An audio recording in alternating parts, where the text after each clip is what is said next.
What is up, everybody? It is Alex from Heavy New York calling from the Alto again, and this time we are here with Eivør. Thank you so much for coming on the show today. It is so great to have you here. Thanks for coming on. Thanks for having me. Such a pleasure. It's such an honor and pleasure to have you here. Your last album, N, was so beautiful. It really was a musical journey like no other for the listener. I can only imagine what the journey was for you, because when you open up with En Kloita and you follow it up with Gaia, and forgive any future pronunciation mistakes, but it's true. Actually, very good. But it really takes you just on a journey like no other. So this was a journey to listen to. What was the journey like for you creating it? First of all, thank you so much. I'm so happy to hear that. Yeah, it was quite a journey to create it, actually, as well. It was a process, a very different process for me somehow, compared to other albums that I've made. I find it hard to explain the difference, but it was a bit more experimenting, with some soundscapes and layers, and it was more about like the feeling and the journey and the emotion that each track kind of provoked, instead of more basic songs. And it's a bit more cinematic and moody, I think, this album. So it was quite a journey to create it, and very fun and very creative along the way. Do you And yeah. I was going to ask, if was there sort of a vision that you had in mind? Did you, or with not even just for this album, but for with any album, when you enter the sort of creative process, do you go into it with a goal or an idea, like I want it to be moody and sound like this, or do things just kind of happen that way?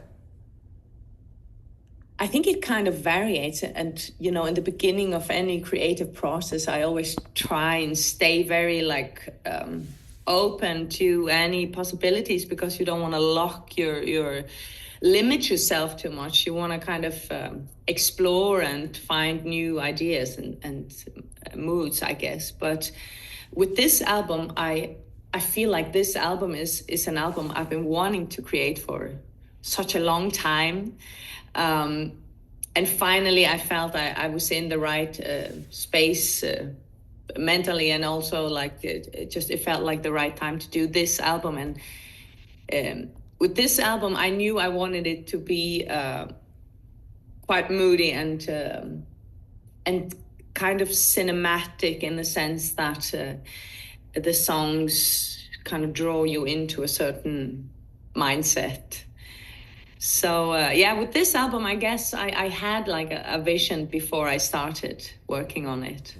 With every other album, because when you listen to an album such as Slor or Larva, every album really has like its own sort of identity, I guess you could say. Is every album we listen to, because we as artists, we always grow, whether you like it or not. So exactly. Is every album a reflection of who you are at that particular time? It is your name on these albums, or do you use these albums to maybe kind of like express a concept or an alter ego even that's outside of who Eivør is? I think that my albums very much reflect a certain place that I've been in as Eivør, the artist, at that time when they were created, and somehow I always, as soon as I finish an album, I feel like I've kind of rounded off a chapter. It always feels like that for me. And then I have the strong need to move on to something that's not that. And I don't know, it's just a natural thing that happens, I think, for many artists. You don't want to repeat yourself, and you want to grow, you want to explore new sides of yourself. So, I think every album kind of reflects the state of my creative mind at that point. Yeah. Do you go and look for the musical inspiration? Do you seek it out? Do you try to explore the world around you in order to get different ideas? Or do ideas just come naturally out of the blue when you least expect it?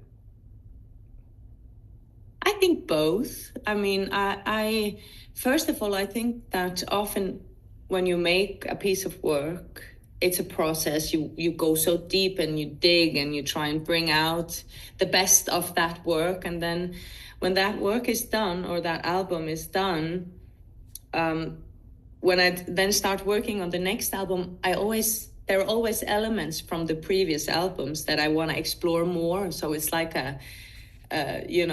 like a spiral. You dive deeper and deeper, and the next album becomes something else, but out of the other one. So it's like a journey for me to make albums and make music. Like one thing leads to the next one. But in order to find inspiration, I think sometimes inspiration just comes like, in the middle of the night or while you're in the shower or, The most inconvenient anywhere places. in an airplane. Yeah. What? The most inconvenient places where you can. Exactly. Yeah. And I always try to be quite awake, and I always have a little notebook and I try to there's an idea and I write it down. And I always have this voice memo, I sing melodies, in my car or wherever. But I also do like to, if I have a strong vision for an album and I know I want it to reflect nature or something like that, I will go for long walks, and especially if it's stormy, and it's things like that really help, I think, to awaken your creative mind, especially nature for me. And you're the third artist from the Faroe Islands that I've interviewed now as well. Really? Yep. I interviewed Tyr and the other artist who I can't think of off the top of my head right now. It was like last year. Oh, wonderful. But that's so cool. Yeah, so they're good friends of mine. Oh, yeah, they're great people. Shout out to Harry. Harry's great. Yep, and I spoke with Harry about this continuously too, and I'm sure every artist from the Faroe Islands gets asked, what is the music scene out there like? And it seems like it's a big community, because it's not like there's a metal scene or a folk scene or a rock scene or a pop scene. It seems like everybody comes together because it's such a small community, and also being surrounded by nature, as well as being a very rather isolated part of the world. It seems like the isolation mixed with the nature, mixed with the community that you all have, seems to be inspiration is just in the air for you. Yeah, it seems to be a very closed, musicians in the Faroe Islands are quite close, because, we have this thing together that we want to nurture and we want it to grow. And it's true what Heri says, that it's not so divided into rock scene, pop scene, metal, it's all kind of just in one big pile, and people help each other out. My bassist, he also plays in a punk band, and my drummer plays in a heavy metal band. So and the same with my pianist. So everyone kind of plays with everyone, and it's like it crosses over genres everywhere. And people help each other out a lot, I think, on the music scene here. And there are a lot of musicians, for sure. And you hear that again and again, that everyone here nature has a big effect on artists from the Faroe Islands, and probably also from other isolated and islandy places, where nature is quite rough. And that kind of finds its way into the music, I guess. One way or another. Yes. When it comes to incorporating your own personal experiences into your music as well, do you want the listener to maybe understand who you are? Do you want the listener to sort of see things from your point of view, or are you creating it for the listener to create their own experience with it? Because with N, I think it resonates with us on an emotional level so much, from the very ambient aspects to the very technical aspects of it. So was the goal to make the listener have their own experience, or do you want to maybe inform the listener from who you are? I think it's definitely to make the listener form their own experience. I think that's so important for me, that my music is it has that openness where people can kind of make their own world out of it. I think that's a very beautiful thing, and I always enjoy hearing from fans, their experience of a song, and it might be a whole different one than where it came from me. So I just try to create what I feel is interesting, and then I try to leave some space for people to kind of be able to interpret it and find themselves in it, hopefully.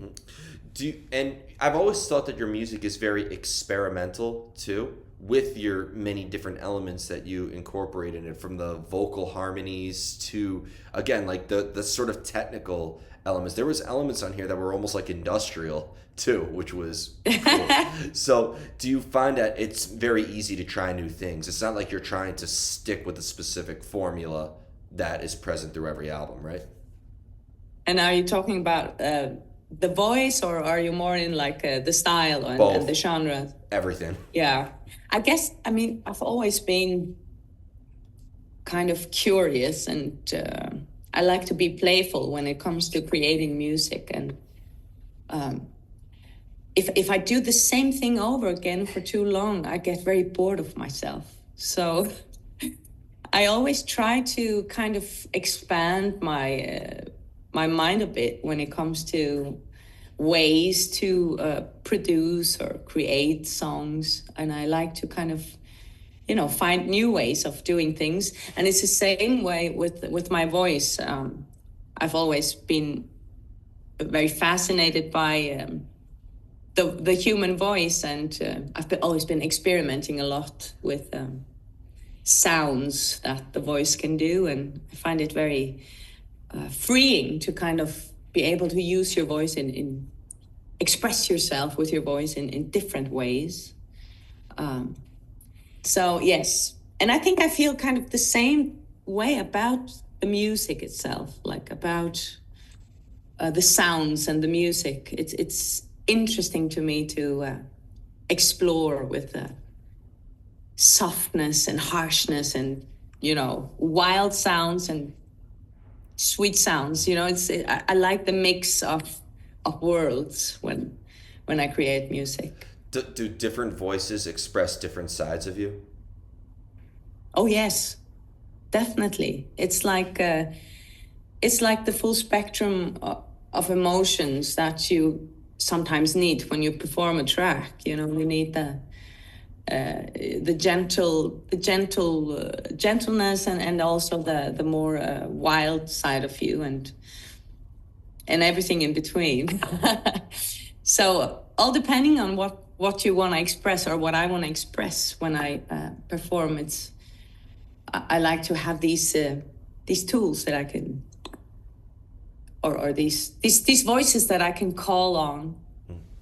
Do you find, and also because when you work on something for a long period of time, do you find that it makes it more difficult to sort of maintain the initial spark of inspiration if you work on something for too long? Oh yeah, I know that feeling. You can definitely lose your plot sometimes. It starts with this fresh, beautiful idea, and then you can sometimes overwork something, overthink it, and you kind of drift away from the original spark that was there. That happens. And sometimes you wonder if that's a growth, if that's the idea growing, or if that's just almost ADD, like drifting off into something else. Maybe it's both. I think that definitely happens, and that you overthink something too much, and exactly, and you get like caught in you get caught in some details that maybe don't really matter in the big picture, but that's good to keep on the back of your mind, I think, when you want to beat yourself up about a song, which happens a lot. I think every artist beats themselves up over everything that they do, right? Yes. Yeah. No artist's the worst enemy of an artist is themselves. So Yeah, I think so. I Yeah. wanted to talk about some anniversaries. First off, this year marks 25 years since we've gotten your first solo record, Eivør Pálsdóttir. I did the best I could there. I apologize. Thank you. I'm so impressed with your pronunciations. They are very good. You're being nice, I think, but I've interviewed so I many. am quite nice, but this is serious. Thank you. But you're the famous saying, "You have your whole life to make your first record." So what was the mindset creating your first solo album, and what was there a vision that you had in mind, or was it a lot of you just figuring it out? I think my first solo album, and it's crazy to think that it's 25 years ago. Time just flies so quickly. And yet, when I look at the cover and listen to it, I feel like it's lifetimes ago at the same time, because it was the beginning of my journey. Like, it was very much that album. When I hear it, I hear that it's the beginning of my journey. And I was very caught up with, like, I was very how do you say it in English? I was very fascinated by my culture and my the culture and the traditional music of the Faroe Islands was something I was very inspired by, and I wanted to learn more about it. So that album was very much kind of about that, about my roots, which I was trying to deepen. I went to these old people in Faroe Islands, wanted to record them singing, to learn all these old folk songs, and I really wanted to know my roots in music, where it kind of came from, and then I wrote the songs on the album kind of based on that knowledge or inspiration. So that was the main source of inspiration for me on that album. And then this year also marks 10 years of the album Bridges, which I feel like doesn't get talked about a lot either. So, at that point, that first album was 15 years old. So now, 10 years after that, like, what was the sort of visioning behind that album? Bridges. Yeah, that was, I have to kind of meditate on that a bit. But that was a period where I, what's on that album? I lost count. But I remember I released Bridges and Slur, those two albums, kind of side by side the same year. And Bridges was in English because I had written so many songs, and I felt like I had 10 songs in English that I really felt belonged together. And then I had 10 songs in Faroese, which I felt belonged together. And those albums were kind of the yin and yang. Bridges was very soft and emotional, and was a lot about friendships and love and loss and about those kinds of emotions, while Slur was the darker one, the more industrial, the more which was more about the power of nature and how it kind of runs through your veins. Yeah. So those albums belong together, and I released them the same year. Yeah. And I like the idea of having an English album and a Faroese album. And the reason why I have a joke with it, with the English version being the more radio friendly and the more sensitive, so us Americans can grasp onto it, versus this one's for my people and you can't handle it. So you can't handle it. Yeah, that's a good idea. I mean, I had to try to translate albums before that. Like, if I made an album in my native language, Faroese, I would try and translate it into English. But I don't find it works very well. There's some bands I never like to like, for instance, I love Rammstein, but when you listen to their lyrics, if my mom's from Germany, so like she would translate some of the lyrics for me, and I'm like, wow, these are awful in English. Like, Like these are terrible. Like It's you would think that like a kindergartner trying to write his own Dr. Seuss book made yeah. those lyrics. But like, or That's fun. one of my favorite bands, Duran Gray from Japan, that I don't understand any of their lyrics. But I think sometimes, let me ask you, if do you think that maybe having music in different languages expresses different meanings too? Yeah, I mean, I certainly think that a language, it has its own kind of sound and expressions and metaphors and feelings, you know, the way it feels in your whole body when you sing in your language is different from when you sing in a different language, first of all. But also, if you try to translate something in a language like Faroese directly into English, it will just sound really weird because we just don't have the same way of expressing different things, you know? So it would have to be kind of rewritten in a whole different way. And then, so for these two albums, I thought, yeah, if I do this again, I want to just make an album in English, which is completely its own identity. And then the Faroese one would be a different one. So it's not like translated or anything. So yeah, I forgot the question. I'm so sorry. You I'm just answered it blabbering perfectly. away. You answered it perfectly, and I love it when they ramble. Please, because nothing in this job, nothing is worse than being 2 minutes into the interview and I'm asking like my seventh question. So I appreciate it. Artists are like, "Am I talking too much? Am I talking?" No, talk as much as you want. But I wanted to ask you because you've collaborated with a lot of artists as well, and I think your collaborative efforts are very unique and very different and extraordinary as well. So when you collaborate with an artist such as Jinmin with The Color of Dark versus collaborating with Peter Jensen and whatnot, does your creative process change? Does the mindset change if you're collaborating with an artist versus doing your own material?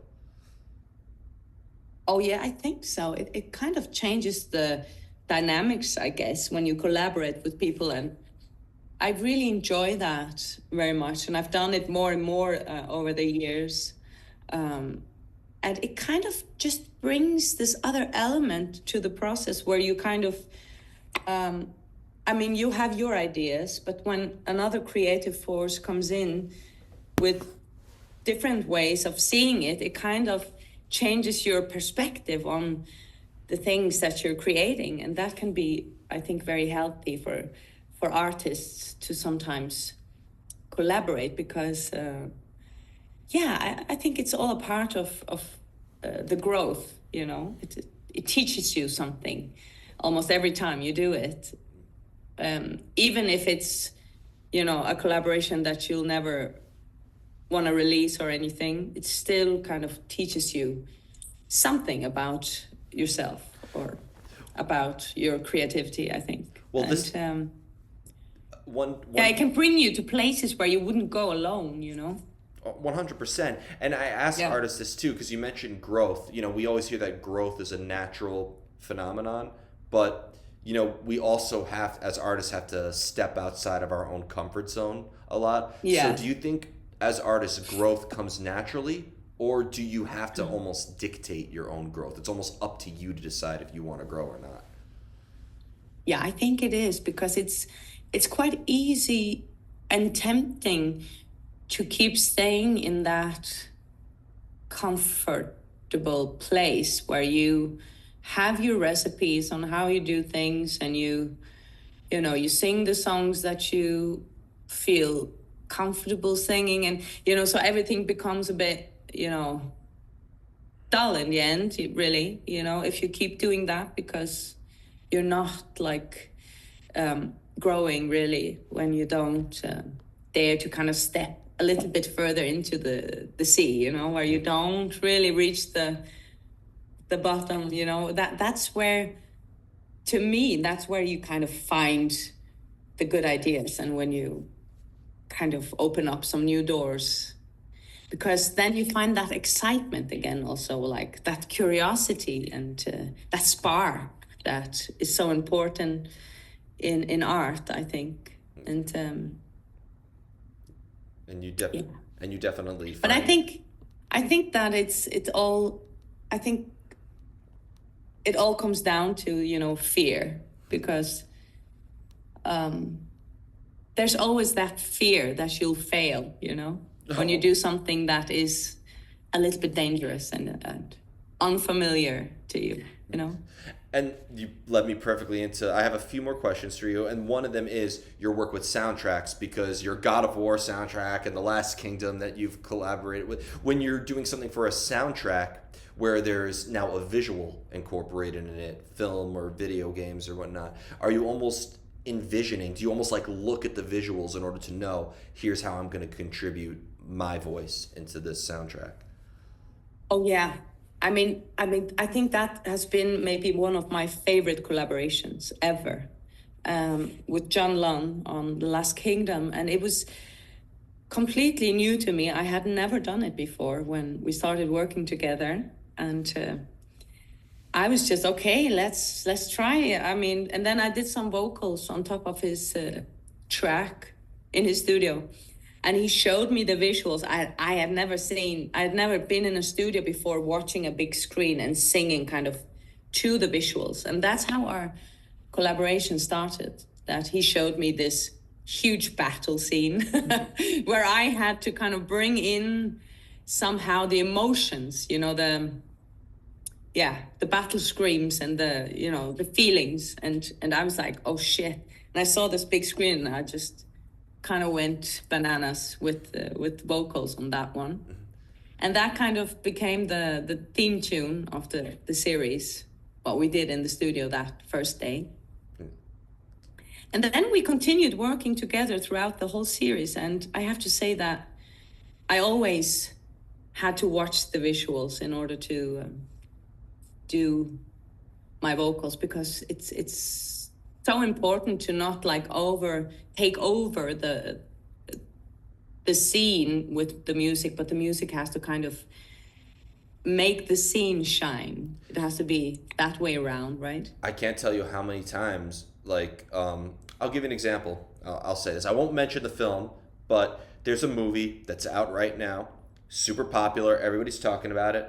I didn't like it too much, but the soundtrack was extraordinary. And I have judged movies or films or video games or based on the soundtrack that it could come with, because I feel like that the soundtrack does elevate the emotion and the setting of it. So yes.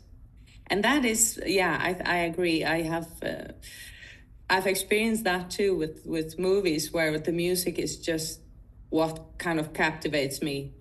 When I watched the Peaky Blinders, I loved that series, by the way. But when I watched it, the music was what I was like, oh shit, I love that song. Oh, that sounds so great. Oh, I love this. So the music was really what really drew me into that series, for example. So yeah, I think, music can make a scene very much more emotional and very much more strong. definitely. And it can also destroy it if it's not done properly. So 100%. That is 100% true. As well. yeah. Like, I'll give you an example. This is a minor thing. I've gone to restaurants before, like, where like they're playing music that is nowhere like along the lines of like. That's the best example I've heard. Like, I went to a Japanese restaurant and they were playing Taylor Swift, and I'm like, wait a minute, this doesn't make sense to me. But I mean, Something wrong here. yeah. So it makes Yeah, and that can make your food experience a bit, distorted, so. not necessarily. I think the atmosphere for me, at least for me, it doesn't. But do you feel though, when you are collaborating, when you're doing a soundtrack for something, that maybe you don't get to express too much of your own personal self in it? Because in the end, it is almost like, not to discredit your role in it or diminish the creative aspect, but in the end, it is somebody approaching you being like, hey, I want you to bring your voice to this game, to make the game what I want it to be. I want you to bring your voice to this film. So does part of you feel like you almost have to, I hate this terminology, but I'll just use it for lack of better words, that you almost have to sell out a little bit when you're working, when you're being almost hired for something versus doing your own material? Yeah, I know exactly what you mean. And yeah, that's a very good question. But one thing that has always been like from I first started working with games and TV stuff, I have my main rule has been that I'm not a session singer. If I'm involved in something, I'm involved in a creative way, and I get to kind of create what I feel works for me, you know. So I'm never like working on these things as a session singer who you know does like something that someone ordered. It's more like I get maybe a soundscape and a few clues on what the scene is about, and then I get to interpret, you know, how does that feel? And I really enjoy that, actually. And I feel I get to dive into sides of myself where I can express something, and I try to connect it with some personal things in my life, maybe, or you know, the storms of the Faroe Islands or whatever. So I kind of try and, like an actor would do, I try to bring some of my own identity into it that way. And in The Last Kingdom, for example, when we worked on that soundtrack, I felt like I had a certain role in there, but I had a lot of freedom to either be, you know, the more operatic side of myself, or the more guttural sounds, or, you know, so there was a lot of space for me to move in, and I really enjoy that. Awesome. And yeah. I'd imagine too, like it has to resonate with you or relate to you somewhat if you're gonna sing on it. It's not like it really has. Yeah, like if somebody asks you to sing over a movie that you cannot stand for whatever it is, like I'd imagine you're not going to be able to bring something to it or not be able to get your voice out into it. Yeah, and sometimes, you know, I have to say, you know, that I think you should just find someone else who could sing this, because I'm sure that someone else could do it much better than I can. You know, sometimes it's like that. So I try to just be involved in projects where I feel I can really deliver something that makes sense for both me and also for the purpose, you know. And I have two more questions for you, and that is, from your many different voices to the many different sounds of your catalog, again, you take these elements from all these different places. I know it's so cliche to ask, what are your inspirations? But I think it's fair to say you take inspirations from a lot of different sources, right? Because I know people who love metal who listen to your music. I know people who love Taylor Swift who listen to your music. I know people who listen. I can't picture one type of audience loving your work. So I feel like in the end, your audience reflects the art as well, and you clearly have That's different wonderful, right? Yeah, I mean, that's, I think, one of my favorite things in the world is to see the diversity of my audience when I'm touring. You know, I see metalheads coming to my shows. I see grandmothers. I see children. I see, you know, goth types and, you know, all kinds of types. And it's such a beautiful sight to see people come together from, you know, different communities, you know, in the world. And it's a beautiful experience to get to share a moment of music with people. Yeah. And it feels very uniting, and I'm very grateful to be able to be part of that. Do you and where you asked me where I take inspiration from, right? Yeah. Yeah, it comes from, oh my God, that will take a long time to explain, but basically I got time. from everywhere, you know. I've always been very inspired by my roots, for example, where it all started for me, and you know, folk music, and then rock and metal music. I love it, and I've also been very, very much into classical music, and I studied opera singing for many years. I can see that. And you know, all the genres. I think as long as it's, it's good music, as long as it's, you know, when you say good music, what is that? But as long as it's honest and real and, comes from a, you know, a good place. I don't know. Yeah. I know that it comes from a good place, and I know that it comes from here, and it also comes from around us too. So I feel like it's exactly very internal and external at the same time. Yeah, exactly. And yeah, the environment around you inspires you, and people you meet in your life. So the inspiration, I think, is just an ongoing. It's life, basically. Maybe that's a better way to say it. Absolutely. And you led me perfectly into the final and most difficult question of the whole interview. Yeah. Uh-oh. Need coffee before. Okay, go right ahead. How do you know when you're finished with a song? Oh my God. Yeah. That's such a mysterious question, isn't it? Yeah. And like we talked about earlier, sometimes you overwork things and kind of lose your plot and you can never get back. So I think it's an important question. It's like also with a painting, you know when to stop, right? I think I know I'm finished with a song when it feels right, when it feels right in your spine, when you sing it and you feel, it feels right now.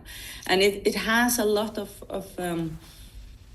stages that you go through when you write a song. I mean, there's a melody, there's a lyric, and then there's the production. And I think it's the same with all those three, when it feels right, when it sits right in your body, it's finished.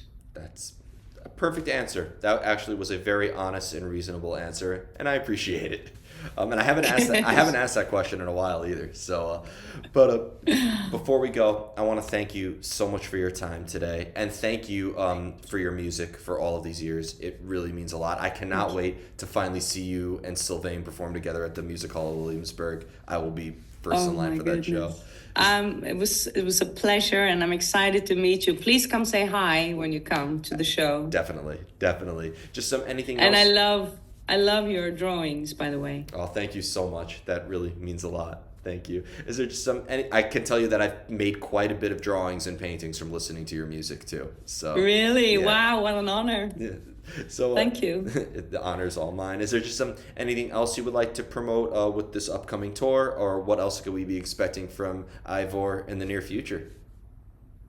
Well, I'm just extremely excited to go on this tour in America and Canada and afterwards around Europe. So I'm just getting into the zone now, the tour zone mentally, and there's nothing I love more than performing live.